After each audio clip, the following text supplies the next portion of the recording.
If you'd like to set up your Tesla app so it reflects your actual electric cost, follow along with me. Opening the Tesla app, you scroll down to charging and select the charging area. Then there is charging status. We will select that. Here you can see how much by month, by year you're paying for electricity for charging your car. They have a little estimated gas savings calculator. But as I scroll down, you can see here it says your cost, and it says home cost 18 cents. That's 18 cents per kilowatt. That is what they defaulted it to. And then they have your supercharge if you charge at work, other places.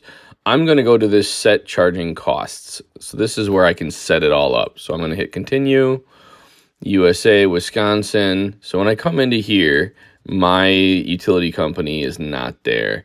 So I'm going to hit that I can't find my utility provider. My utility provider is Alliant Energy. Okay. And then my rate plan name, RG1. RG1. I got this from looking at my bill. Which of the following rates affect you? Time of use. I don't have a season or month. I want to enter a fixed rate. That's what I have here.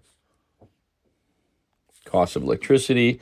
Looking at my bill, I can see that my cost per kilowatt is 17 cents. So I do 0, 1, 7.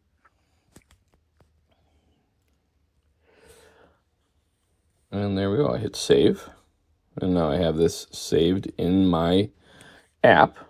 So now, when I go out, when I go to charging status, so now scrolling down, you can see that my home cost is 17 cents. So now here, when I look at my year or month, when I look at all of these charging stats, this will reflect my actual electric cost to charge my electric car. And I can look at it by charging instance or by charging month or whatever duration I want. If you like this kind of content, please like and subscribe. If you have any questions or just want to join the conversation, please leave a comment down below. Thanks.